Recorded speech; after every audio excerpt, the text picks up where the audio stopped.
شهر رمضان الذي أنزل فيه القرآن هدى للناس وبينات من الهدى والفرقان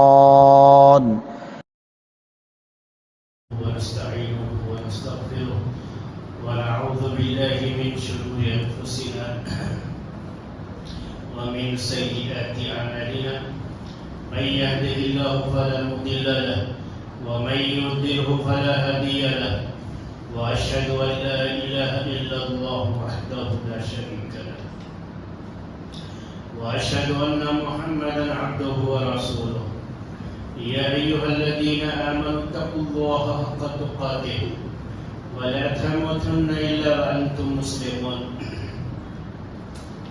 يا أيها الناس اتقوا ربكم الذي خلقكم من نفس واحدة وخلق منها زوجها وبث منهما رجالا كثيرا ونساء واتقوا الله الذي تساءلون به والأرحام إن الله كان عليكم رقيبا يا أيها الذين آمنوا اتقوا الله وقولوا قولا سديدا يصلح لكم أعمالكم ويغفر لكم ذنوبكم ومن يطع الله ورسوله فقد فاز فوزا عظيما أما بعد فإن خير الحديث كتاب الله وخير الهدي هدي محمد صلى الله عليه وسلم وشر الأمور محدثاتها وكل محدثة بدعة وكل بدعة ضلالة وكل ضلالة في النار. محترم بھائیوں اور معزز خواتین، رمضان کے اس بابرکت مہینے کی اب یہ آخری دن، آخری عشرہ اور یہ پہلی تاخرات جس کے لیے آپ یہاں بیٹھے ہوئے ہیں،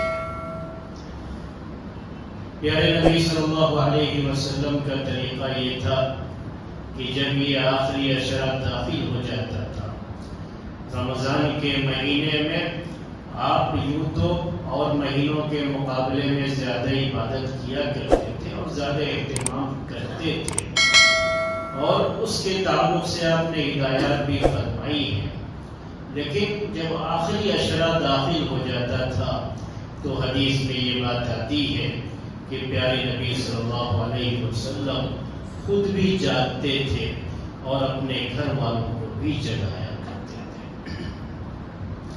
آپ کا جو طریقہ تھا وہ یہی تھا کہ گھر کے اندر جو ہے اس زمانے کے لحاظ سے آپ گھر کے اندر خود جاگتے تھے، اپنے گھر والوں کو بھی جگایا کرتے تھے۔ مسجد میں اس طرح سے کوئی پروگرام اس زمانے میں نہیں ہوا کرتا تھا، کیونکہ جو تراویح بھی جماعت کے ساتھ مسجد میں آپ جس اہتمام سے دیکھتے ہیں، تو اس اہتمام کے ساتھ پیارے نبی صلی اللہ علیہ وسلم کے زمانے میں یہ تراویح نہیں ہوا کرتی تھی۔ یہ عمر رضی اللہ تعالیٰ عنہ کے دور خلافت سے شروعات ہوئی۔ تو میں یہ کہہ رہا تھا کہ یہ جب آخری عشرہ داخل ہو جاتا تھا تو پیارے نبی صلی اللہ علیہ وسلم خود بھی جاگتے تھے، اپنے گھر والوں کو بھی جگاتے تھے، اور یہ سب جو ہے آپ کی طرف سے جو چیزیں ہوتی تھی اس کی وجہ یہ تھی کہ لیلۃ القدر کی تلاش ہوتی تھی، اور آخری عشرے میں اللہ کے رسول صلی اللہ علیہ وسلم نے کہا اپنے صحابہ سے کہ التمسوها فی العشر الاواخر، اور بعض روایتوں میں ہے کہ التمسوها فی الوتر من العشر الاواخر، کہ تم لیلۃ القدر کو تلاش کرو آخری عشرے کی طاق راتوں میں، یعنی آخری جو 10 دن بچتے ہیں 20 رمضان کے بعد، وہ چاہے 9 دن ہوں چاہے 10 دن ہوں، اس میں جو طاق راتیں آتی ہیں، یہ طاق راتیں کبھی بھی 5 ہوگی، جو 8 نمبر ہوتا ہے اس کے لحاظ سے وہ ہمیشہ 5 رہیں گی، جو ہے 21 23 25 27 اور 29 یہ 5 راتیں، یہ 8 نمبر جسے کہا جاتا ہے، اسی کو عربی میں وتر کہا جاتا ہے۔ تو اللہ کے رسول صلی اللہ علیہ وسلم نے کہا کہ یہ آخری عشرے کی جو طاق راتیں ہیں، ان طاق راتوں میں اس لیلۃ القدر کو تلاش، یعنی نبی صلی اللہ علیہ وسلم کی پوری خواہش یہی ہوتی تھی، کوشش یہی ہوتی تھی کہ لیلۃ القدر مل جائے۔ اس کے لیے آپ نے ایک سال رمضان کے مہینے میں اعتکاف جو آپ فرماتے تھے ہر سال، اس کے جو ہے پہلے آپ نے ایک مرتبہ یہ کیا کہ آخری عشرہ آنے سے پہلے ہی آپ نے اعتکاف شروع کر دیا، اور اس سے جو ہے اعتکاف میں لیلۃ القدر کو تلاش کرتے رہے، لیلۃ القدر کو تلاش کرتے رہے، لیکن اس عشرے میں یعنی اس 10 دن میں نہیں، لیلۃ القدر نہیں ہوئی، یا کہیے شب قدر نہیں ہوئی۔ تو پھر اب آپ کے صحابہ جو آپ کے ساتھ اعتکاف کیے ہوئے تھے، کہا کہ اب جو آگے کے 10 دن ہیں اس میں بھی ہم اعتکاف کریں گے، یہی آخری 10 دن اس کے بعد، اور تلاش کریں گے اس میں۔ اور پھر آپ نے جو ہے اس کے بعد اپنے صحابہ سے یہ بات کہی بہت کلیئر انداز میں کہ یہی آخری عشرہ ہے، اسی آخری عشرے کی، عشرہ عربی میں 10 کو کہتے ہیں، تو اس کے لحاظ سے یہ لفظ بار بار زبان سے آتا رہے گا، تو آپ اس کو سمجھیے یہ آخر کے 10 ڈیز یا 9 ڈیز بھی ہوتے ہیں، تو اسی کو عشرہ کہا جاتا ہے عربی زبان میں۔ تو یہ آخری عشرے کی اللہ کے رسول صلی اللہ علیہ وسلم نے کہا کہ اس کی تاب راتوں میں اب تلاش ہے۔ اب یہ ضرورت نہیں ہے کہ جو ہے دوسرا جو عشرہ ہے یعنی رمضان کے مہینے کے جو دوسرے 10 دن ہیں اس میں بھی اعتکاف کرو، اس کی ضرورت نہیں ہے۔ اعتکاف آدمی کبھی بھی کر سکتا ہے، اعتکاف کا معاملہ یہ ہے کہ لیکن لیلۃ القدر کے لیے اور قدر کی رات کی تلاش کے لیے اعتکاف کرنا یہ آخری عشرے میں ہی ہوگا۔ تو اعتکاف کا ایک بنیادی مقصد یہ بھی تھا پیارے نبی صلی اللہ علیہ وسلم کا کہ اس میں قدر کی وہ رات آپ تلاش کرتے تھے اور اپنے صحابہ سے بھی کہتے تھے کہ اسے تلاش کرو۔ تو میں اس کے بارے میں چند باتیں آپ کے سامنے پیش کرنا چاہتا ہوں، کیونکہ خطبے میں یہ باتیں نہیں ذکر کر پایا تھا، وقت نہیں تھا اس کا۔ تو آج کے درس میں پہلے جو قرآن کا درس ہمارا ہوگا تو انشاءاللہ آخر کے آدھے گھنٹے میں وہ درس آپ کے سامنے پیش کریں گے۔ آج جو آیتیں، آج جو صورتیں آپ سنیں گے اس کے بارے میں پیش کریں گے، لیکن پہلے یہ لیلۃ القدر کے بارے میں چند چیزیں ہیں اس کی وضاحت کرنا چاہتا ہوں۔ تو یہاں ایک لفظ ہے عربی زبان کا جو حدیث کے اندر موجود ہے، پیارے نبی صلی اللہ علیہ وسلم کہتے ہیں کہ التمسوها، التمسوها، التماس کا لفظ آپ نے استعمال کیا جس کا مطلب ہوتا ہے تلاش کرنا، تلاش کرنا۔ تو اس سے یہ بات معلوم یہ ہوتی ہے کہ یہ جو رات ہے یہ پوری رات لیلۃ القدر یا کہیے کہ وہ جو برکت نازل ہوتی ہے اللہ تعالیٰ کی طرف سے، وہ خاص وہ جو ٹائم ہوتا ہے یہ پوری رات کا حصہ نہیں ہوتا، اسی لیے اس میں تلاش کرنے کی بات کریں۔ عبادت کرتے ہوئے جب وہ وقت آئے گا تو اس وقت آدمی کو تھوڑی سکینت کا احساس ہوتا ہے، اندازہ ہوتا ہے کہ ہاں اس وقت جو ہے وہ اللہ تعالیٰ کی وہ برکتیں، وہ رحمتیں بڑی کثرت سے نازل ہونا شروع ہو گئی ہیں، وہ لیلۃ القدر ملنے کا احساس ہوتا ہے۔ تو اسی لیے تو کہا آپ نے کہ پہلے جو 10 دن تھے تو کہا کہ اس میں نہیں ملی، احساس ہو گیا کہ اس میں لیلۃ القدر نہیں تھی، شب قدر نہیں تھی، تو یہ تلاش کرنے کی بات۔ اس سے بھی معلوم ہوتی ہے ایک دوسری حدیث ہے، اما عائشہ رضی اللہ تعالیٰ عنہ کہتی ہیں کہ پیارے نبی صلی اللہ علیہ وسلم سے یہ سوال کیا گیا کہ اگر کسی کو لیلۃ القدر مل جائے تو وہ کیا؟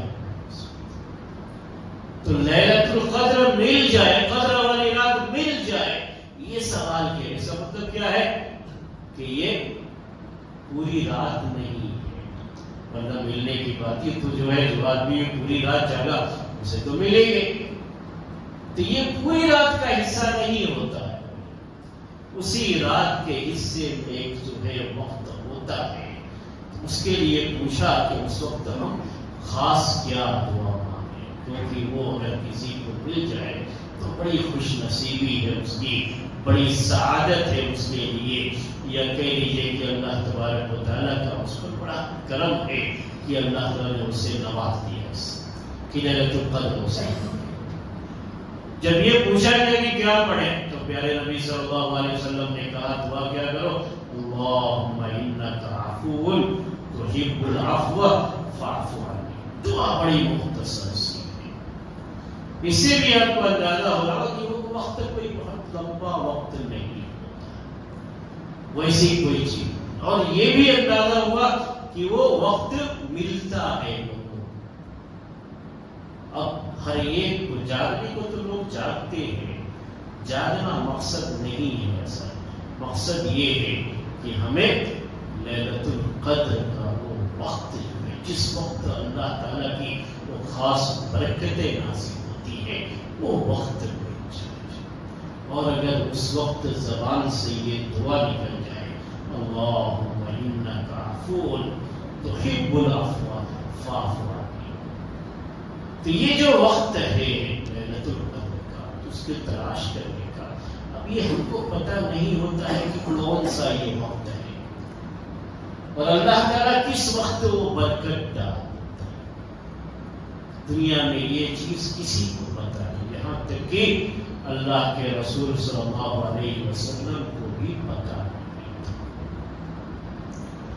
آپ کو بتایا تو یہ گیا تھا کہ لیلۃ القدر یعنی قدر کی یہ رات کون سی ہے، لیکن بعد میں آپ کی جو ہے دماغ سے اس چیز کو اللہ تبارک و تعالیٰ نے اٹھا لیا، تاکہ پوری رات آدمی اس میں لگے، عبادت کرے، تاکہ یہ ایک رات کے بجائے رات کہہ لیں تو کم سے کم 5 رات تو آدمی پورے 9 رات نہ جو ہے جاگے، تب بھی 5 رات تو کم سے کم وہ جاگتا ہے، اللہ کی عبادت کرتا ہے۔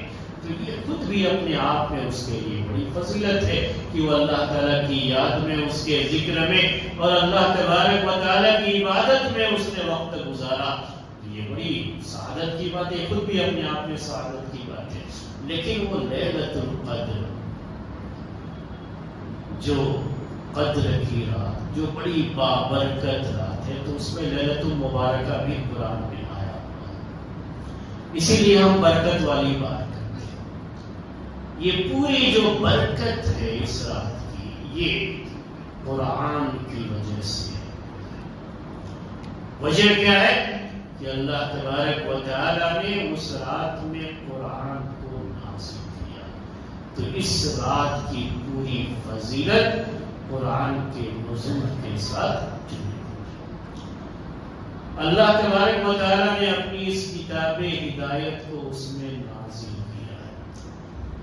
قرآن میں 2 جگہوں پر اس کا ذکر آیا ہوا ہے، ایک جگہ پر اِنَّا أَنزَلْنَاهُ فِي لَيْلَةٍ مُبَارَكَةٍ، اور ایک تو پوری سورہ ہے، اس کو آپ سنتے ہی رہتے کہ اِنَّا أَنزَلْنَاهُ فِي لَيْلَةِ الْقَدْرِ، کہ ہم نے اس قرآن کو لیلۃ القدر میں اتارا ہے، قدر کی رات، اسی لیے ہم شب قدر کہتے رہتے ہیں۔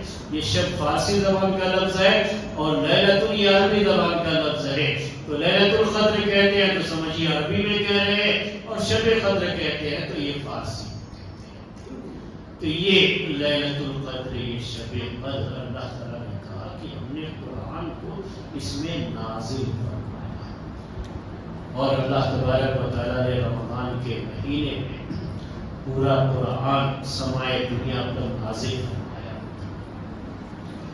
سمائے دنیا، ہم جب بھی سمائے دنیا کہتے ہیں تو یہ کیا ہے، جو 7 آسمان ہیں، تو 7 آسمانوں میں جو آسمان دنیا کی طرف ہے، پہلا آسمان جسے ہم یہاں سے کہیں گے پہلا آسمان، دوسرا آسمان، تیسرا آسمان، تو جو یہ پہلا آسمان ہوتا ہے اسی کو سمائے دنیا کہتے ہیں، یعنی دنیا سے جو قریب جو ہے آسمان ہے، تو اس آسمان پر ایک جگہ ہے جسے بیت العزہ کہتے ہیں۔ عبداللہ ابن عباس رضی اللہ تعالیٰ عنہما اس کو بیان کرتے ہیں، یہ صحیح روایت ہے، صحیح حدیث ہے کہ اللہ تبارک و تعالیٰ نے لوح محفوظ سے پورا قرآن ایک مرتبہ بیت العزہ، اس جگہ پہ جو پہلے آسمان پہ ہے وہاں پر اس کو اتارا، مکمل قرآن اتارا۔ اس کے بعد وہاں سے تھوڑا تھوڑا جبرائیل علیہ السلام جیسے جیسے اللہ تعالیٰ کا حکم ہوتا تھا ویسے قرآن کی آیتیں لے کر کے اللہ کے رسول صلی اللہ علیہ وسلم کے پاس آتے تھے۔ تو یہ قرآن کے نازل کرنے کا بیان ہے. ورنہ کوئی بھی آدمی سوال کرے گا کہ قرآن تو پوری 23 سال جو مدت گزری ہے نبوت کی، 23 سال یعنی 23 ایئرس جو آپ کی نبوت کی عمر ہے، اس پوری جو ہے زندگی میں، پوری عمر میں قرآن تھوڑا تھوڑا کر کے نازل ہوتا رہا ہے، تو پھر یہ کیسے کہ لیلۃ القدر میں نازل کیا؟ کوئی ایک مرتبہ تو نہیں نازل ہوا ہے. تو لیلۃ القدر میں جو نازل کیا گیا ہے وہ کیا ہے؟ سمائے دنیا پر پورا قرآن بیت العزہ پر نازل کیا گیا، اور پھر وہاں سے تھوڑا تھوڑا یہ قرآن وہ کسی بھی مہینے میں، کسی بھی تاریخ میں، کسی بھی جگہ پر اللہ کے رسول صلی اللہ علیہ وسلم کے پاس جبرائیل علیہ السلام وحی لے کر کے آتے تھے. یہ لیلۃ القدر کے تعلق سے بات تھی. جس رات کو آپ نے یعنی اللہ تعالیٰ نے نازل کیا تھا وہی رات لیلۃ القدر تھی. جس رات کو نازل کیا، یہ پوائنٹ ذرا سا سمجھ لیجئے گا اس کو، اس کی وجہ سے بھی آپ کے بہت سارے کنفیوژن دور ہو جائیں گے. یہ سوالات بہت آتے رہتے ہیں شب قدر کو لے کر کہ یہ کون سی جو ہے چیز ہے، ہماری جو الگ ہوتی ہے، دوسرے ملکوں کی الگ ہوتی ہے. تو 27 کو 27 جو رات ہوتی ہے اس کو بعض جگہوں پر بڑا اہتمام کرتے ہیں. تو یہ بہت زیادہ اس کے بارے میں سوال بھی ہوتا ہے، کنفیوژن بھی ہے. تو اسی کو میں بیان کر رہا ہوں آپ کے سامنے کہ جس رات میں اللہ تبارک و تعالیٰ نے قرآن کو سمائے دنیا پر یعنی بیت العزہ جو جگہ ہے پہلے آسمان پر، اس پر نازل کیا، وہی رات لیلۃ القدر تھی. وہ دوبارہ دنیا میں نہیں آئے گی، کیونکہ جو وقت گزر چکا وہ واپس نہیں آتا. اسے نوٹ کیجیے گا، جو لیلۃ القدر گزر چکی ہے، جس رات میں اللہ تبارک و تعالیٰ نے قرآن کو نازل کیا، وہ رات دوبارہ، کیونکہ وہ گزرا ہوا وقت ہے اور گزرا ہوا وقت دوبارہ نہیں. یہ ہر کوئی جانتا ہے، کامن سینس ہر کوئی جانتا ہے کہ جو وقت گزر گیا وہ تو نہیں آئے گا. وہ رات نہیں آتی ہے کبھی بھی، اور دنیا میں کبھی بھی نہیں آئی. کیا چیز جو ہے ہر سال رمضان کے مہینے میں جو برکت اس وقت اللہ تعالیٰ کی طرف سے قرآن کے نزول کی وجہ سے جو برکت نازل کی گئی تھی، اور جس کی وجہ سے اس رات کو لیلۃ المبارکہ کہا گیا، برکت والی رات، وہ برکت اللہ تعالیٰ ہر رمضان کے مہینے میں کسی رات میں ڈال دیتا ہے. وہ رات نہیں آتی ہے، یاد رکھیے. اب کیا رات آتی ہے؟ برکت جو ہے اس برکت کو اللہ تعالیٰ ڈالتا ہے. اسی لیے یہاں مسئلہ نہیں آتا یہ کہ ہمارے یہاں تو الگ رات ہے، دوسرے کے یہاں الگ ہے. آج ہمارے یہاں 21 ہے تو سعودی میں 22 ہے، وہ تو کیسے جو ہے تعداد کی بات. جی ہاں، ان کے یہاں ان کی لحاظ سے اللہ تعالیٰ ان کی رات میں برکت ڈالتا ہے، اور ہمارے یہاں ہمارے لحاظ سے اللہ تعالیٰ اس رات میں جس رات میں بھی برکت ڈالتے ہیں. اسی لیے اللہ کے رسول صلی اللہ علیہ وسلم کے زمانے میں بھی کوئی ان 5 راتوں میں سے کوئی ایک رات متعین نہیں تھی. جو علامتیں اللہ کے رسول صلی اللہ علیہ وسلم نے بتائی تھی لیلۃ القدر کی، وہ کبھی 21 کو ظاہر ہوئی، کبھی 23 کو بھی داخل ظاہر ہوئی، 25 کو بھی، اور 27 کے بارے میں تو صحابہ میں سے بہت سے لوگ کہتے تھے کہ وہ 27 کو ان کو لیلۃ القدر. تو یہ چیزیں جو ہے الگ الگ سالوں میں الگ الگ راتوں میں یہ چیز ہوتی ہے. کوئی ایک رات متعین نہیں ہے کہ اسی رات میں اللہ تعالیٰ اوپر کرتا ہے. میں نے یہ بھی کہا کہ پوری رات بھی نہیں. یہ ضرور ہے کہ اس رات اللہ کے فرشتے پوری رات اترتے رہتے ہیں. تنزل الملائکۃ والروح فیہا بِإِذْنِ رَبِّهِمْ مِنْ كُلِّ أَمْرٍ. جو قرآن میں اللہ تعالیٰ نے ذکر کیا کہ اس رات میں فرشتے اترتے ہیں، جبرائیل علیہ السلام بھی آتے ہیں. فرشتے جبرائیل علیہ السلام کے ساتھ ان کا خاص طریقے سے ذکر کیا گیا، کیونکہ یہ وحی لانے والے وہی ہوتے ہیں جبریل علیہ السلام۔ تو یہ آتے ہیں کب تک؟ سلام حتی مطلع الفجر، فجر کے طلوع ہونے سے پہلے تک یہ سلسلہ چلتا رہتا ہے، لیکن وہ خاص جو برکت کا وقت ہوتا ہے وہ بڑا تھوڑا سا ہوتا ہے، اور اللہ تعالیٰ نے ایسا رکھا ہے کہ یہ انسان اس وقت کی اہمیت کو سمجھے، ورنہ ایسا بہت ہو جاتا ہے کہ پوری رات جاگ جاتے ہیں، لیکن جو خاص وقت ہوتا ہے وہی وقت مس ہو جاتا ہے، کہیں چلے گئے، کسی سے بات کرتے رہ گئے، کہیں کچھ اور ہو گیا، بجائے اللہ تبارک و تعالیٰ کے ذکر میں، قرآن کی تلاوت میں، یا قرآن کی تلاوت سننے میں، یا جو بھی اللہ کی عبادت ہے، جو بھی انداز ہے اس کا، اس میں وہ وقت گزرنے کے بجائے کسی اور چیز میں گزرتا۔ اس لیے اس وقت کی ایک ایک سیکنڈ کی اہمیت ہوتی ہے کہ ہم کو یہ پتہ نہیں ہے کہ کون سا وہ وقت ہے، اور اللہ تبارک و تعالیٰ کی طرف سے یہی انتظام ہے میرے بھائی، جہاں کسی چیز کی بڑی اہمیت ہوتی ہے نا تو پھر اس کو سیوے راز میں رکھا جاتا ہے۔ سیوے راز میں شاید یہ مشکل لفظ ہو گیا تو بتاتا ہوں کہ اللہ تبارک و تعالیٰ اسے سیکریٹ کرتا ہے، اسے بہت اوپن نہیں کرتا ہے، بالکل جو ہے کھلا، ہر ایک کو پتا ہے کہ یہ وقت ہے یہاں سے لے کے یہاں تک، تو پھر سب کے لیے مسئلہ بہت آسان، اس کو ایسا رکھا ہے کہ تلاش اور تلاش کرنے میں یہ وقت لگاؤ، اپنا وقت لگاؤ اس کے لیے۔ دیکھیے لیلۃ القدر کے تعلق سے میرے بھائیوں، یہ چند باتیں میں نے آپ کے سامنے ذکر کی ہیں۔ اس رات میں جو ہم یہاں بیٹھے ہیں تو اس رات کی اہمیت کو سمجھنا چاہیے۔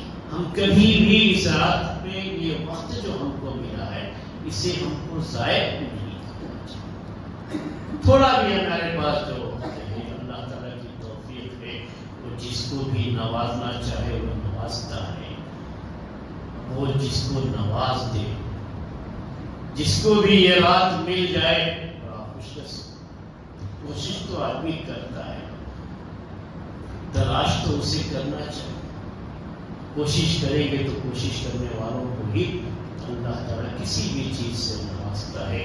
وَلَيْسَ لِلْإِنسَانِ إِلَّا مَا سَعَىٰ، قرآن میں اللہ تعالیٰ نے کہا کہ انسان کے لیے وہی ہے جس کی وہ کوشش کرتا ہے۔ میں اکثر بچوں سے یہ کہتا رہتا ہوں کہ دنیا میں چاہے آپ کسی بھی چیز کے لیے، عبادات ہو، دنیا کے معاملات ہوں، تجارت ہوں، آپ پڑھتے ہیں، ایسے ہی تعلیم کا معاملہ ہے، پڑھنے کا معاملہ ہے، آپ چاہتے ہیں کہ آپ کچھ بنے پڑھ کر کے، تو یہ تعلیم بھی اور یہ کلاسوں کے نمبر بھی، آپ کی پوزیشن بھی، یہ آپ کی محنت سے جڑی ہے۔ اللہ تعالیٰ ہر انسان کو جو کوشش کرتا ہے اس کو نوازتا ہے، یہاں تک کہ وہ غیر مسلم ہو تب بھی اس کو نوازتا ہے، کیونکہ اس کے یہاں یہی ہے کہ محنت کرنے والے کو محنت کا پھل ملتا ہے، اور اسی لیے اس رات کا وہ وقت اللہ تعالیٰ نے کسی کو بھی نہیں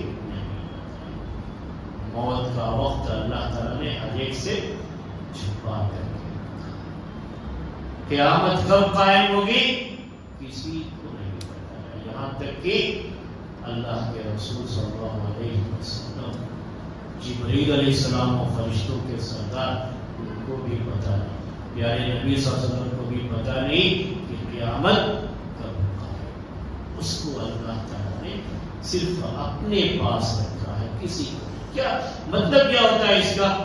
کہ آپ کو کوشش کرنا ہے۔ اگر پتہ ہو جائے کہ اس وقت، تو پھر آرام سے آدمی رہے گا، اور تھوڑا سا وقت سے پہلے جلدی سے توبہ کر لے گا، مسئلہ ختم ہو جائے گا۔ اس کو پتہ نہیں ہونا چاہیے اگلی گھڑی کیا ہوگی، اس کو پتہ نہیں ہونا چاہیے۔ یہ اللہ تبارک و تعالیٰ نے رکھا ہے سسٹم۔ تو یہ لیلۃ القدر اور یہ رات جس میں ہم بیٹھے ہوئے ہیں، اس کی اہمیت کو بتانے کے لیے میں نے یہ چند باتیں آپ کے سامنے پیش کی ہیں۔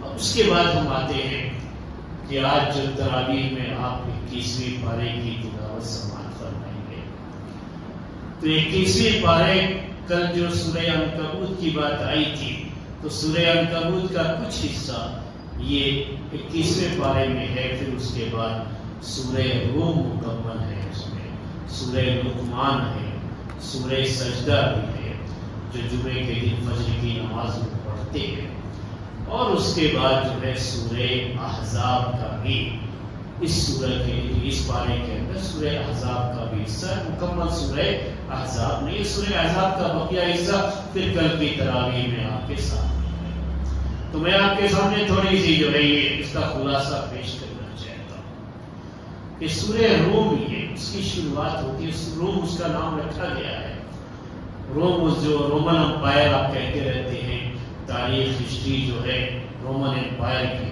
وہ وہی روم ہے، وہی جو ہے علاقہ ہے۔ یہ آج کے زمانے میں اگر آپ کے آج کے نقشے میں دیکھنا چاہیں گے روم کا ایریا، تو ابھی جو فلسطین کا ایریا ہے، جو سیریا ہے، جو جارڈن ہے، اسی طریقے سے جو ابھی اسرائیل جسے کہا جاتا ہے، یروشلم کا پورا ایریا، یہ بھی جو ہے یہ سب ملا کر کے، اور اس کے آگے یورپین کنٹریز کی بھی کچھ جو ہے علاقے تھے، وہ سب ملا کر کے اس کو روم کہا جاتا ہے۔ تو روم امپائر یہ بہت بڑی جو ہے حکومت تھی، پھیلی ہوئی حکومت تھی۔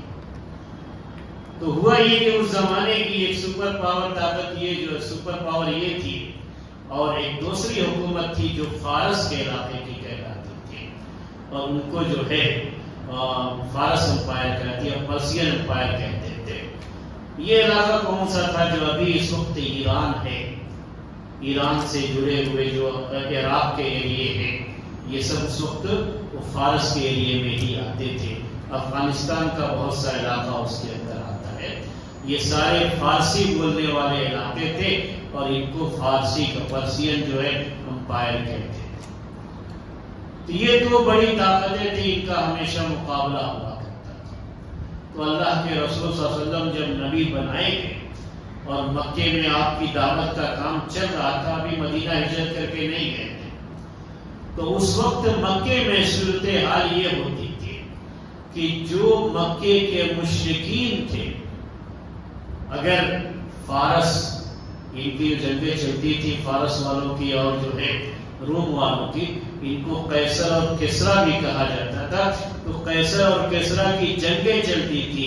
اگر کسریٰ جیت جاتا، جو کہ فارس کی حکومت تھی، یہ مجوسی حکومت تھی، آگ کی پوجا کرنے والے لوگ تھے یہ، تو اس وقت مشرکین بڑے خوش ہو جاتے تھے، چونکہ مشرکین کے ان کی کہہ لیجیے کہ ان کا جو دین تھا، مذہب تھا، ان کے یہاں بھی آگ کی پوجا، مختلف بتوں کی پوجا، یہ ان کے یہاں بھی چیز تھی، اور یہ چیز مجوسیوں کے یہاں بھی تھی۔ اس کے مقابلے میں مسلمان جو اللہ کے رسول صلی اللہ علیہ وسلم پر ایمان لا چکے تھے، اگر رومن امپائر کو فتح ہوتی تھی، روم جیت جاتا تھا، جسے قیصر بھی کہا جاتا ہے، تو پھر ان کو بڑی خوشی ہوتی تھی، مسلمانوں کو خوشی ہوتی تھی، کیونکہ یہ بہرحال اہل کتاب تھے اور اللہ تبارک و تعالیٰ پر ایمان رکھتے تھے، تو مشرکین کے مقابلے میں یہ مسلمانوں سے قریب تھے، تو اسی لیے ان کی فتح پر مسلمانوں کو خوشی ہوتی تھی۔ تو اس وقت صورتحال یہ ہوئی تھی کہ جب اللہ کے رسول صلی اللہ علیہ وسلم دعوت دے رہے تھے اور لڑائی ان کی چل رہی تھی، تو یہ رومیوں کو شکست ہو گئی، وہ ہار گئے اور فارس والے جیت گئے۔ مشرکین مکہ بہت خوشی منا رہے تھے۔ خوشی منانے میں کیا ہوتا ہے کہ جو ملتے ہیں لوگ آپس میں، تو جو مسلمان ملتے تھے، دیکھو کیا حال کیا ہے، رومیوں کو مال بنایا ہے، دیکھو کیا حال کیا، یہی سب تم لوگوں کا بھی حال ہے۔ تو اسی انداز سے جب باتیں کی جاتی ہیں، تکلیف تو تھوڑی بہت ہوتی ہے۔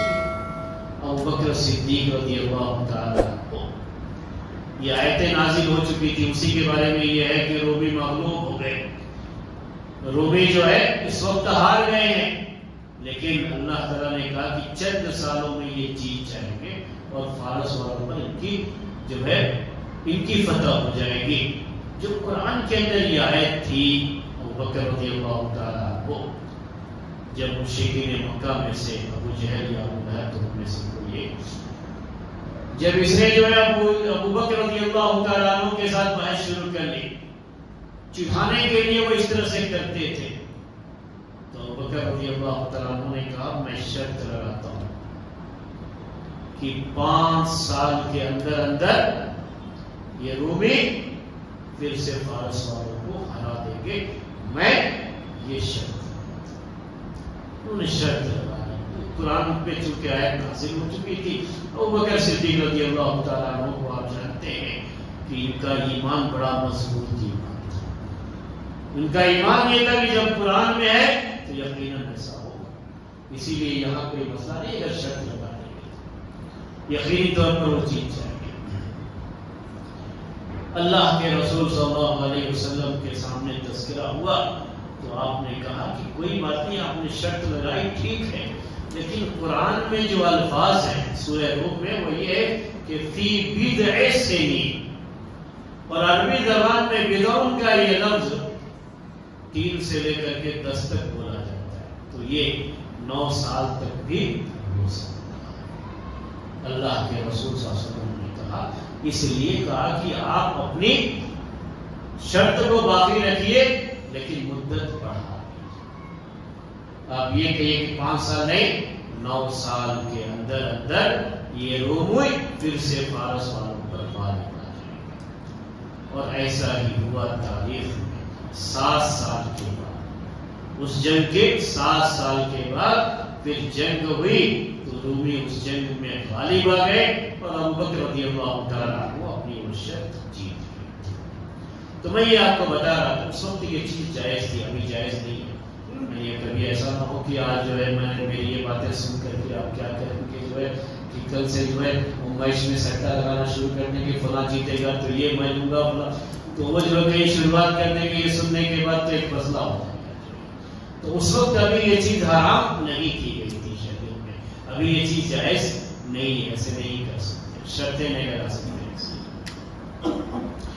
اس کے بعد جو ہے یہ اس کا ذکر ہے سورہ روم میں، پھر اللہ تبارک و تعالیٰ نے سورہ روم میں توحید کے دلائل بہت پیش کیے، جو آپ سنیں گے سورہ روم تو اس میں آئے گا وَمِنْ آیَاتِهِ وَمِنْ آیَاتِهِ، بار بار یہ لفظ ہے۔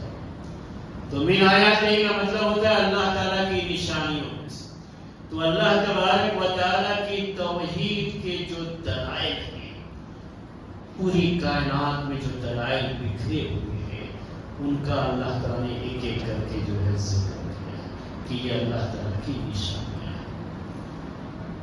اسی میں سے ایک نشانی کیا بیان کی ہے، کہا وَمِنْ آیَاتِهِ أَنْ خَلَقَ لَكُم مِّنْ أَنفُسِكُمْ أَزْوَاجًا، کہ اس کی نشانیوں میں سے یہ ہے کہ تمہارے لیے تمہارے نفس سے ہی اس نے تمہارا جوڑا پیدا کیا۔ جوڑا کہ یہ کپل جو آج کل آپ کہتے ہیں انگلش میں، اسی کو عربی میں زوج کہا جاتا ہے، اور اسی کو ہم اردو میں جوڑا کہتے ہیں۔ تو آدم علیہ السلام کو اللہ تبارک و تعالیٰ نے پیدا کیا، اور پھر آدم علیہ السلام سے ان کے جوڑے یعنی ان کی بیوی حوا کو پیدا کیا۔ تو وہ ذکر کیا اللہ تعالیٰ، یہ اللہ تعالیٰ کی نشانیوں میں سے ہے کہ تم کو ایک نفس سے پیدا کیا اللہ تعالیٰ نے، اور اس نفس سے پھر کیا کیا ہے، اس کے جوڑے کو پیدا کیا، اسی میں سے جو ہے اس کا، کیونکہ اگر یہ کپل یہ جوڑے دو الگ الگ جنس کے ہو تو کبھی ان کی زندگی صحیح نہیں گزر سکتی۔ اگر کہیں ایسی صورتحال ہو جاتی کہ شوہر تو انسانوں میں سے ہے اور بیوی جنوں میں سے ہے، تو پھر ان کی شادی نہیں چل سکتی، یہ جنس الگ الگ معاملہ ہو جائے گا، ان کی زندگیاں نہیں چل سکتی۔ وہ تو چھوڑو، اگر کوئی آدمی اردو جاننے والا ہے، دوسرا ملیالم جاننے والا ہے، شوہر اردو جاننے والا اور بیوی ملیالم جاننے والی، اس کو صرف ملیالم آتی ہے، اس کو صرف اردو آتی ہے، یہ دونوں جوڑے نہیں چل سکتے۔ یہ دونوں کا جوڑا نہیں ہو سکتا۔ اللہ تعالیٰ نے کہا کہ تمہارے اندر سے ہی اللہ تبارک و تعالیٰ نے پیدا کیا، کہ اس سے کیا پیدا ہوگا کہ دونوں میں انسیت آئے گی۔ یہ فارسی زبان کا بڑا مشہور جو شعر ہے کہ کند ہم جنس باہم جنس پرواز، کبوتر با کبوتر باز باز، کہ ہر جنس اپنے ہی جنس کے ساتھ پرواز کرتا، اس کے ساتھ ہی زندگی گزارتا ہے۔ کبوتر کبوتر کے ساتھ ہوتا ہے، باز باز کے ساتھ رہتا ہے۔ کبوتر کا باز کے ساتھ جوڑ نہیں، ان کا 36 کا آنکڑا کہتے ہیں اردو والے، 36 کا آنکڑا رہتا ہے، ہمیشہ ان کا ساتھ نہیں چل سکتا۔ تو کہا کہ تمہارے اندر سے کیا پیدا کیا؟ تمہارے جوڑ۔ مقصد کیا تھا؟ کہ یہ آپس میں مل کر کے ایک دوسرے کو سمجھیں گے اور سمجھ کر کے ایک دوسرے کے ساتھ پیار محبت سے رہیں گے، اس کے لیے پیدا کیا۔ پھر کہا اس کی نشانیوں میں سے کہ وَجَعَلَ بَيْنَكُمْ مَوَدَّةً وَرَحْمَةً، اور پھر تمہارے اندر اللہ تعالیٰ نے مودت محبت پیدا کر دی۔ ان کے اندر یہ جو کپل ہیں، جو جوڑے ہیں، جن کو ہم شوہر اور بیوی کہتے ہیں، تو یہ شوہر اور بیوی کہا کہ ان کے درمیان اللہ تعالیٰ نے کہا کہ ہم نے محبت ڈال دی۔ اگر اس شوہر اور بیوی میں یہ محبت نہ ہو تو رشتہ نبھ نہیں سکتا۔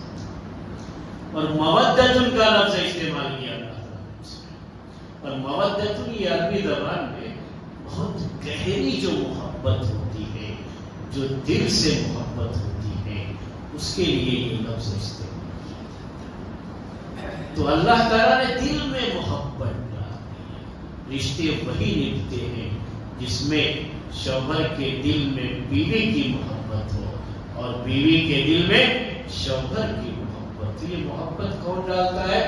اللہ، یہ اس کی نشانی۔ تو اسی وجہ سے یہ رشتے باقی رہتے ہیں۔ جہاں اللہ تعالیٰ ان کے دلوں میں محبت نہیں ڈالتا، تو یاد رکھیے میرے بھائی، چاہے وہ کتنے سالوں تک ایک ساتھ رہے اور اس کے بعد شادی کرے۔ ابھی کیا معاملہ ہوتا ہے شادی کا کہ نہیں، پہلے ایک دوسرے کو جانیں گے، سمجھیں گے، ہم ایک ایسے شخص کے ساتھ کیسے پوری زندگی گزاریں گے، نکاح کریں گے جس کے بارے میں ہم کچھ نہیں جانتے، یہ کیسے سوچ سکتے ہو؟ اسی طرح کی بات ہوتا ہے۔ اس لیے پہلے کیا کریں گے؟ لیو ان ریلیشن شپ، جسے آج کی زبان میں کہا جاتا ہے، ہم دونوں ساتھ میں رہیں گے، سمجھیں گے، سال دو سال رہنے کے بعد جب ہمیں لگے گا کہ ان کے ساتھ ہم زندگی گزار سکتے ہیں تو پھر شادی کا فیصلہ کریں۔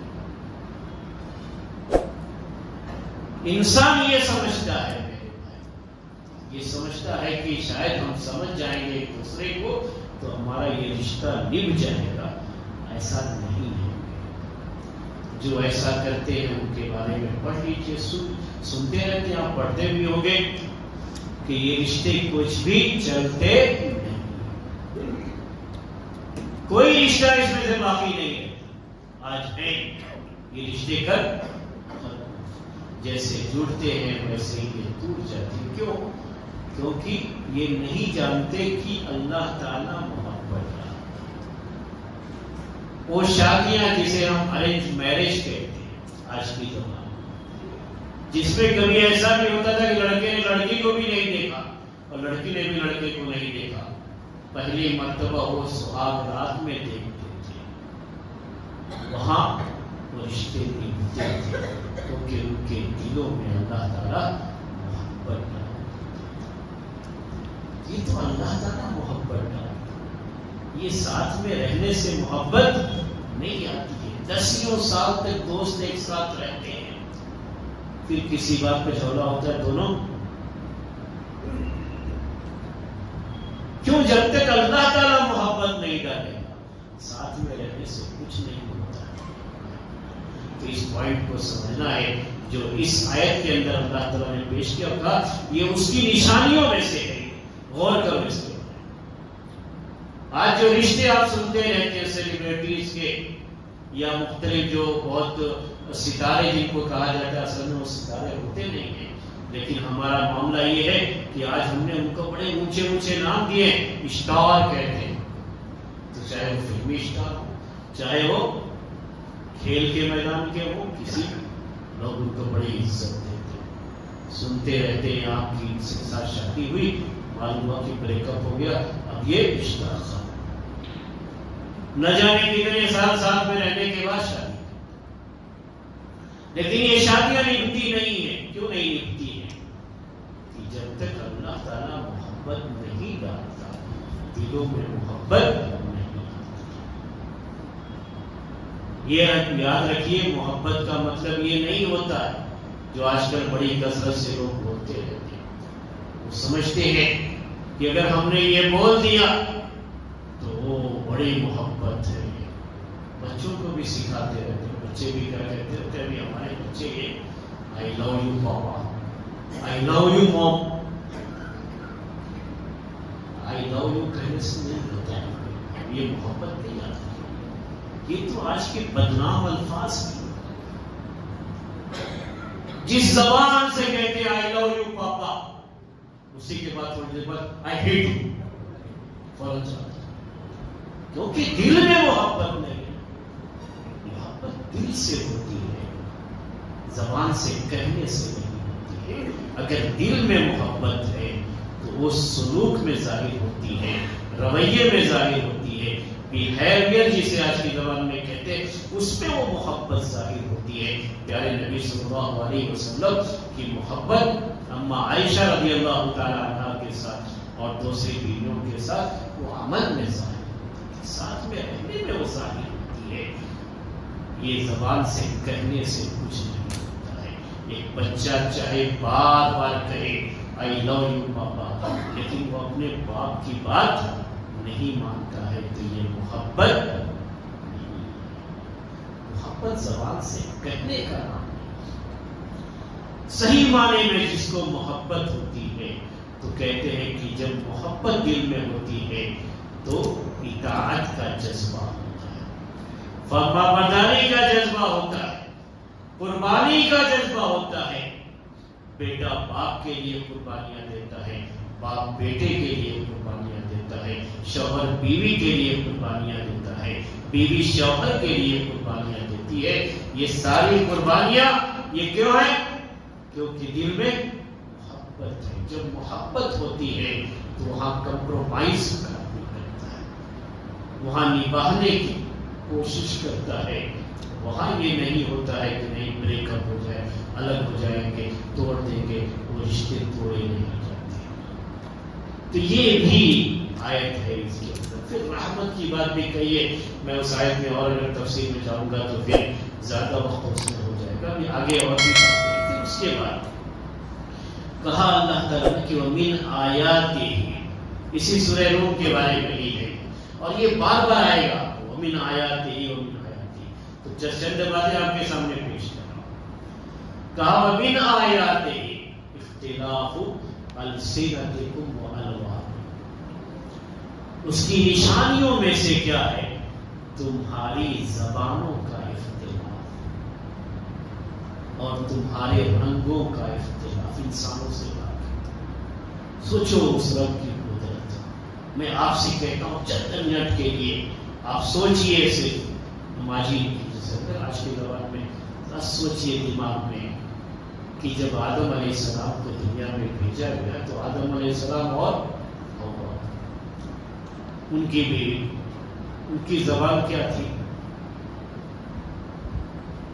ان کی زبان کوئی برین بھی ایک ہی نہیں ہوگی، بہت ساری زبانیں تو نہیں نا، کوئی ایک زبان ہوگی، دونوں بولتے آپس میں جو ان کی بات چیت ہوگی کوئی ایک زبان نہیں ہوگی، دونوں بولتے رہے۔ ان کا رنگ کیسا تھا؟ کوئی بھی ایک رنگ ہوگا، کالا ہوگا، گورا ہوگا، سانولا ہوگا، کوئی ایک رنگ ہوگا دونوں کا، دونوں کا ایک رنگ رہا ہوگا۔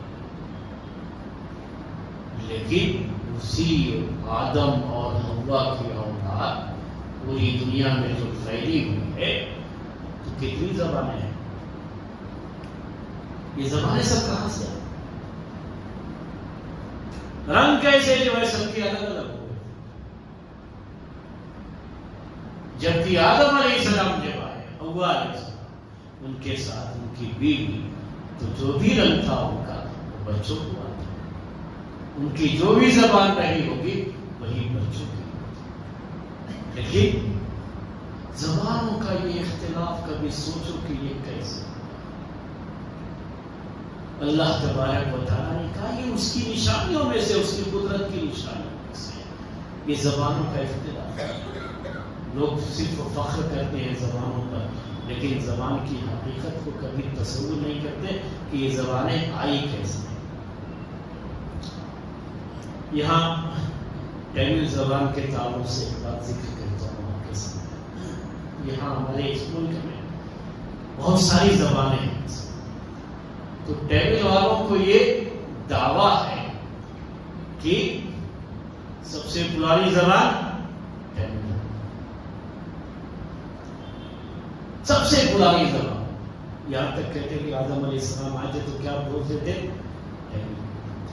دونوں کی زبان۔ میں نے ابھی کہا آپ کی دونوں کی کوئی ایک زبان رہی ہوگی، تو کہتے ہیں وہ لنکا میں اتارا گیا تھا، وہ لنکا میں کیا بول رہے تھے؟ تیمل۔ ہندی بیلٹ والے کہتے ہیں کہ اصل زبان یہاں کی سنسکرت ہے، ان کا اپنا دعویٰ ہوتا ہے کہ وہ سنسکرت ہے۔ میں یہ صرف اپنے ملک کی بات کر رہا ہوں، پوری دنیا کی جگہ تو بہت ساری زبانوں کا اپنا مسئلہ ہے۔ یہاں اتنی زبانیں ہیں، ان زبانوں میں بھی ام اللغات کی جو ہے، ام الالسن عربی میں کہتے ہیں کہ ان ساری زبانوں کی ماں کون سی ہے، کون سی ایک زبان پہلے تھی پھر اس سے دوسری زبانیں نکلی ہوئی ہیں۔ یہاں دعوے ہوتے ہیں، تیمل والوں کا کہنا یہی ہے کہ ساری زبانوں کی ماں کون ہے؟ اور یہ سب سے پرانی زبان ہے۔ تو میرا وہ مقصد نہیں ہے ابھی جو درس کے اندر کہ کون سی پرانی ہے، کہنا یہ ہے کہ جب زبان ایک تھی ان کی تو پھر اتنی زبانیں کیسے؟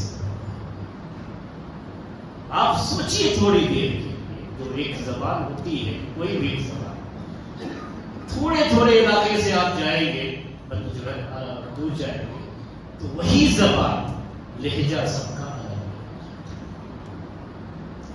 بنگلور میں آپ اردو زبان بولتے ہیں، بنگلور کا اردو زبان کا لہجہ الگ ہے۔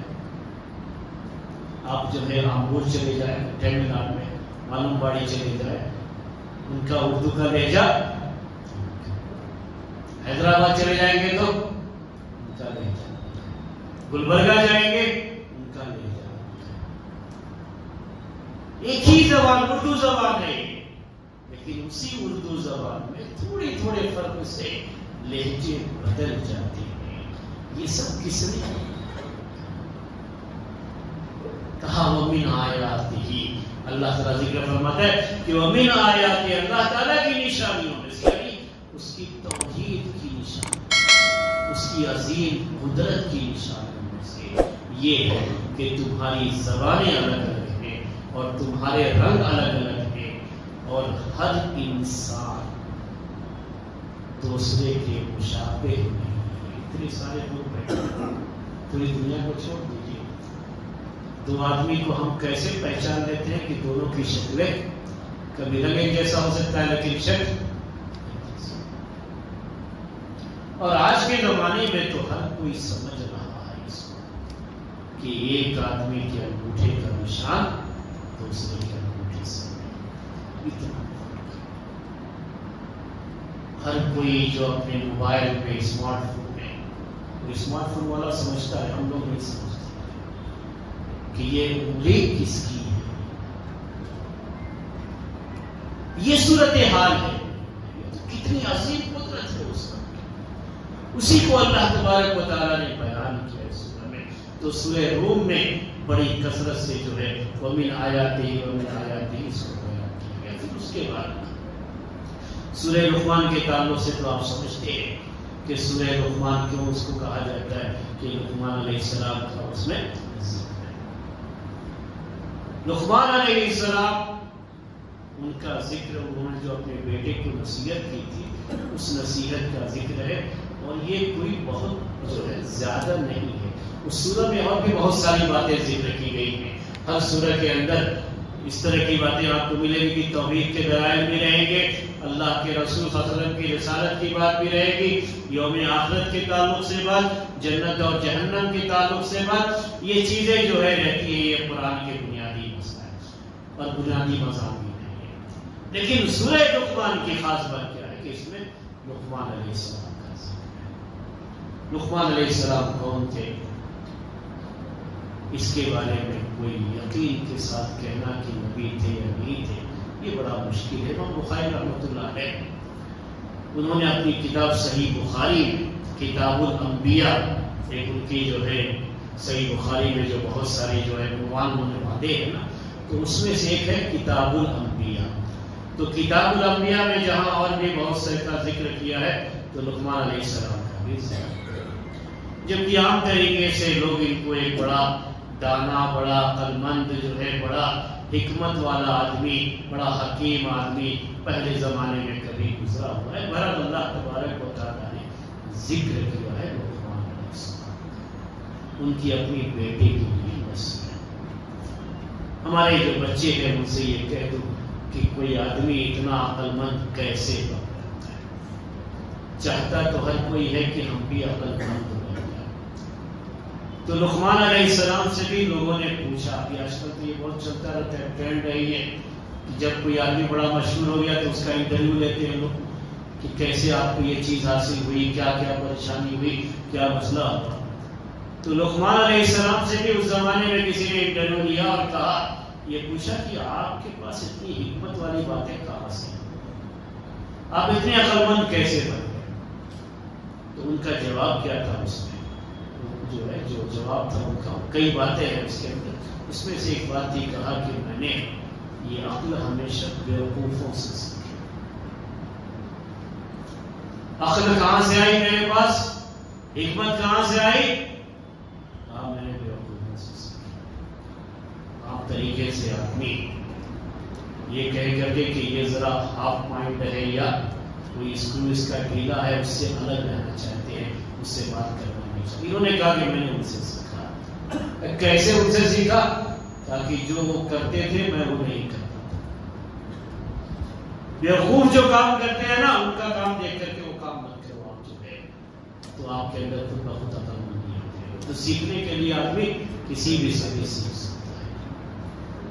یہ بھی ان کے بارے میں ہے کہ وہ جو ہے یہ کہاں سے ان کو اتنی عقل آئی تھی۔ وہ ہمیشہ جو ہے ہر چیز کے بارے میں سوچتے ہیں، اور آدمی جتنا سوچتا ہے،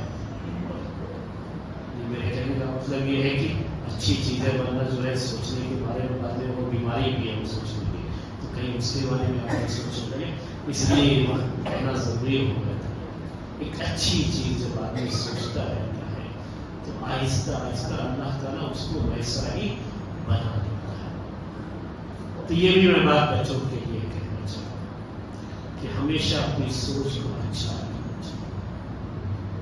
جیسی سوچ ہوتی ہے انسان پھر ویسا ہی بن جاتا ہے۔ ویسے ہی اس کی جو ہے جو اس کی جو پروان چڑھتا ہے یا جو ہے اس کی پرورش ہوتی ہے، تو اسی لحاظ سے پھر آدمی جو ہے اسی انداز سے وہ بن جاتا ہے۔ جو بچپن سے ہی وہ سمجھتا رہتا ہے کہ مجھے ایسا کرنا ہے یا ایسا کرنا ہے، تو اللہ تعالیٰ آگے چل کر کے اس کو ویسے ہی بنا دیتا ہے۔ ہمارے اس ملک کے اندر ایک بڑے مشہور خطیب گزرے ہوئے، قوی تقریر کرنے والے، ہمارے آزاد جو ہے بھارت کی یا کہ آزاد ہندوستان کے وہ پہلے شکشا منتری تھے یا وزیر تعلیم تھے، مولانا ابوالکلام آزاد رحمۃ اللہ۔ تو ان کے بارے میں کیا ہے، بچپن سے ہی انہوں نے یہ سوچا کہ مجھے کیا بننا ہے، اسپیکر، بولنے والا۔ اگر وہ بولنا شروع کر دے تو ان کے آگے کوئی بول نہیں سکتا تھا، ان کے پاس اس کا۔ تو چھوٹے جب تھے تو یہ کیا کرتے تھے، ان کی بہن نے ان کے بارے میں لکھا ہے، بتایا ہے کتابوں میں یہ بات لکھی ہوئی ہے کہ جب چھوٹے تھے تبھی جو ہے اپنی عمر کے بچوں کو اکٹھا کر کے ان کے سامنے تقریر کرنا شروع اور ایسے ہی یہ پروان بعد میں جو لوگ کیسے مختلف تھے وہ ہر کوئی جانتا ہے. تو میں یہ کہہ رہا تھا بچوں سے کہ آدمی جیسا سوچتا ہے کہ مجھے ایسا ہونا ہے ایسا بننا ہے تو اللہ تعالیٰ اس کے لیے ویسے ہی راستے بھی نکال دیتا ہے. تو لقمان علیہ السلام نے اپنے بیٹے کو جو نصیحت کی تھی وہ بہت جلدی میں وہ نصیحت آپ کے سامنے پیش کر دوں, پھر آگے بھی جو اور بھی صورتیں ہیں اس کا خلاصہ بھی بیان کروں گا.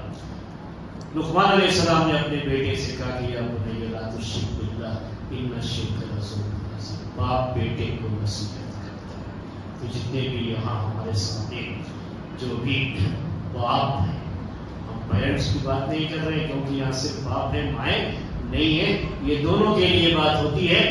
تو جتنے بھی باپ ہیں ان سب کے لیے یہ کہ اپنے بچوں کو نصیحت کرتے رہنا چاہیے. کبھی بھی یہ مت سوچو کہ ہمارے بچے خود ہی سیکھ جائیں گے.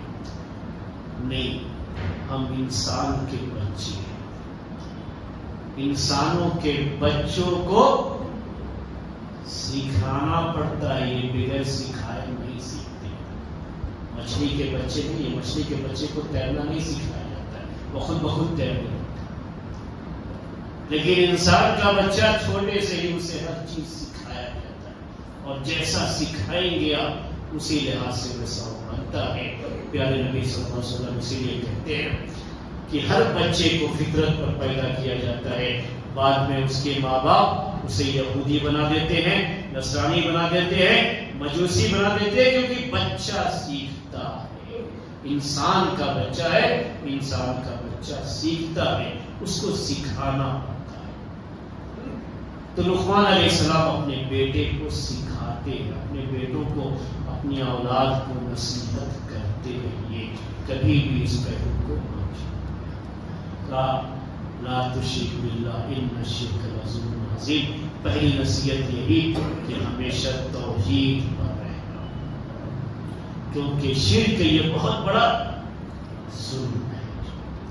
نصیحت میں جلدی جلدی بیان کرتا جاؤں گا. اس کے بعد بچے ہیں, بچوں کو اپنے ماں باپ کی خدمت کرنا چاہیے, ان کا احترام کرنا چاہیے. اس کے بارے میں پھر بیان ہے, یہ جو ہے دوسرے نمبر پہ, اور بہت زیادہ وہ بیان ہے, یعنی اس وقت لمبا بیان ہے جو والدین کے بارے میں ہے. میں کہتا ہوں آپ سے یہ بات کہ یاد رکھیے اس کو ہمیشہ, اپنے بچوں کو نصیحت بھی کیجیے اور بچپن سے ہی جب بچے چھوٹے رہتے ہیں ان کو عادت ڈال دیجیے کہ وہ آپ کی خدمت کریں. عادت ڈالیے خدمت کرنے کی. جو بچہ کبھی اپنے ماں باپ کی خدمت ہی نہیں کیا ہو, اچانک اس سے کہو گے خدمت کرنے کے لیے تو نہیں.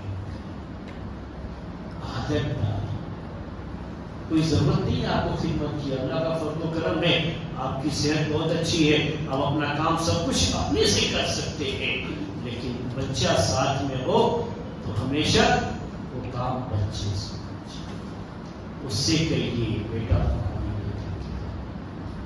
بیٹے یہ کرو یہ کرو. عادت رہے گی تو بعد میں جب کمزوری کے دن آتے ہیں یا کبھی بیمار ہو گئے, کوئی پریشانی ہو گئی, تو یہ بچہ خدمت کرے گا, ورنہ عادت نہیں ہے تو نہیں کرے گا. تو ان کی تربیت میں اس کو جو ہے ذہن میں رکھیے ہمیشہ. تو اس لیے وہ بہت لمبی وہ بھی نصیحت کرتے ہیں اس میں والدین کے ساتھ اچھا سلوک کرنے کے بارے میں, اور وہ بھی کہ کیوں یہ ضروری ہے, ماں کس طریقے سے بچے کی پیدائش کے وقت میں اور اس کے پہلے اور بچہ پیدا ہونے کے بعد جو چھاتی سے دودھ ملاتی ہے, یہ پوری جو ایک ماں کے تعلق سے بات ہے, اس کو سامنے رکھ کر کے بھی وہ باتیں بھی جو اس میں ذکر کی گئی ہے. تو ہمیشہ یہ یاد رکھیں, بچوں سے خدمت لیا کیجیے, بچوں سے کام کرائیے, ان سے کہیے, آرڈر کیجیے کہ یہ کرو, حکم حکم ماننے کی عادت رہے گی تو بڑے ہونے کے بعد بھی آپ کا حکم وہ مانتے ہیں. ہمیشہ عادت ہوتی ہے انسان کی، جیسی عادت ہوتی ہے ویسا انسان بن جاتا ہے. اس کے بعد جو ہے جو نصیحت کرتے ہیں وہ اپنے بیٹے کو، اس میں سے ایک بات یہ بھی ہے کہتے ہیں نماز کے لیے نماز قائم کرو، اچھی بات کا حکم دو، بری بات سے لوگوں کو روکو اور صبر کرو. 4 باتیں ایک ساتھ ذکر کر کے کہ یہ 4 چیزیں ایسی ہیں کہ یہ کسی بھی انسان کی کامیابی کے لیے بڑی اہمیت رکھتی ہیں. اور یہ جو بڑے لوگ ہوتے ہیں نا وہی لوگ یہ کام کر پاتے ہیں، چھوٹے لوگ اس طرح کی پابندی نہیں کر پاتے. صبر جب تک نہیں آئے گا، بچہ بڑا ہوگا تو بہت بچپن سے ہی ان کو صبر کرنا سکھائیں. صبر کرنا، چھوٹی چھوٹی بات پر غصہ ہو کر کے کچھ بھی پڑک دیا، کچھ بھی یہ کر دیا نہیں. صبر کرنا سکھانا پڑتا ہے. پھر آگے کہا بلا تو صاحب خط کرنا سکھا. کہا اپنے چہرے جب لوگوں کے سامنے رہتے ہو تو کبھی بھی اپنے چہرے پر بل نہیں پڑنا چاہیے. تیوریاں پڑھنا اردو میں ذرا مشکل لفظ ہے، وہ کہا جاتا ہے وہ پیشانی پر بل پڑ جاتے ہیں. جب لوگوں کے ساتھ ہیں تو چہرہ ہمیشہ کھلا ہوا رہنا چاہیے، کھلتا ہوا رہنا چاہیے. چہرے پر تبسم ہونا چاہیے، مسکراہٹ ہونی چاہیے. لوگ ایسے چہرے کو پسند نہیں کرتے ہیں جس چہرے پر کبھی خوشی کا کوئی ادنا سا بھی حصہ. کہتے ہیں کبھی بادلوں کو دیکھ کر کے ایسا لگتا ہے جیسے اسٹیچو ہو، پتہ نہیں کتنے سال ہو گئے یہ ہنسے ہیں. تو ایسے لوگوں کو لوگ پسند نہیں کرتے. اللہ کے رسول صلی اللہ علیہ وسلم بھی پسند نہیں کرتے. آپ کا بھی طریقہ نہیں تھا. آپ تو یہ کیا کہتے تھے کہ اگر آپ اپنے بھائی کے لیے کسی سے ملتے ہو، مسکرا کر ملتے ہو تو یہ بھی تمہارے لیے صدقہ ہے. غصے سے تیوری چڑھا کر کے، پیشانی پر بل ڈال کر کے غصے کی حالت میں ہمیشہ رہنا اور لوگوں سے بولنا یہ اچھی چیز نہیں ہے. یہ اچھی جو ہے معاملات میں اس کو نہیں شامل کیا جاتا. تو اپنے بیٹے کو یہ بھی نصیحت کرتے ہیں کہ ہمیشہ کیا رہنا چاہیے، جب لوگوں سے ملتے ہو تو مسکراتے ہوئے. تمہارے چہرے جو ہے کھلے ہوئے، تمہارا چہرہ کھلا ہوا ہونا چاہیے. تو یہ لقمان علیہ السلام کی بیٹے کی نصیحت تھی. یہ بہت آسان معاملہ ہے، بچوں کو یہی کہنا رہتا ہے. اگر کوئی آدمی مسکرا کر ملتا ہے تو کیا اس کی جیب سے کچھ جاتا ہے؟ آج کے زبان میں کہتے ہیں اٹ کاسٹ نتھنگ. اس میں کوئی کچھ کرتا تو نہیں ہے، کچھ بھی نہیں جاتا. بس کیا کرنا ہے، مسکرا دو. اللہ تعالیٰ کی یہاں اجر و ثواب بھی صدقہ ہے. کہا کہ بلا تو صحیح خط یہ بھی کہا کہ اپنی آواز کو نیچی پستہ. جب بات کرتے ہو تو آواز اونچی نہیں، اونچی آواز کوئی پسند نہیں کرتا ہے. ایک مثال بھی دیا کہ گدھے کی آواز کو کوئی پسند نہیں کرتا. اور سب سے اونچی آواز کس کی ہوتی ہے؟ گدھے کی. ان انکر الاصوات لصوت الحمیر. نصیحت کرتے انہوں نے مثال بھی دی. گدھے کی جب آواز سنتے ہیں تو پیارے نبی صلی اللہ علیہ وسلم نے کیا کہا کہ تو اعوذ باللہ من الشیطان الرجیم، کیونکہ اس نے شیطان کو دیکھا ہے. فتعوذوا باللہ، یعنی اعوذ باللہ من الشیطان الرجیم پڑھنے کے لیے کہا اللہ کے رسول. تو آج کے زمانے میں کیا شاؤٹنگ اسے کہتے ہیں، شاؤٹنگ. جب کسی کے اوپر بھی آپ چلاتے رہو گے تو یہ چیز پسند نہیں. تو اپنے بیٹے کو انہوں نے یہ بھی نصیحت کی کہ کبھی آواز اونچی کر کے نہیں بولنا چاہیے، باتیں نہیں کرنی چاہیے۔ یہ سکھایا لقمان علیہ السلام نے اپنے بیٹے کو، یہ نصیحتیں کی تھی سورہ لقمان کی باتیں۔ اس کے بعد جو ہے وقت ابھی ہو گیا ہے، میں اور بھی جو سورہ سجدہ ہے، سورہ سجدہ میں خاص طریقے سے قیامت کے تعلق سے باتیں جو ہے زیادہ ذکر کی گئی ہے، اور اسی لیے جمعے کے دن اللہ کے رسول صلی اللہ علیہ وسلم فجر کی نماز میں اسے پڑھتے تھے، یہ یاد دلانے کے لیے کہ قیامت بھی جمعے کے دن آئے گی۔ پھر سورہ احزاب ہے، سورہ احزاب میں جنگ خندق جو ہے، جو جنگ ہوئی تھی جنگ احزاب، اس کا شروع میں ذکر ہے، اور اسی مناسبت سے سورہ کا نام سورہ احزاب ہے۔ لیکن اس سورہ کے اندر بعد میں آگے چل کر کے اللہ تبارک و تعالیٰ نے بڑی اہم جو سماجی سوسائٹی سے متعلق جو احکام ہوتے ہیں، سماج سے متعلق ہوتے ہیں، اس کو بیان کیا ہے انشاءاللہ۔ چونکہ اس کا حصہ پھر جو ہے 22ویں پارے میں بھی ہے، تو کل آپ کے سامنے وہ سوسائٹی کے جو احکام ہیں، سماج کے جو احکام ہیں، اس کے بارے میں باتیں ذکر کریں گے۔ آج کا درس اسی پر ختم کرتے ہیں۔ سبحان اللہ۔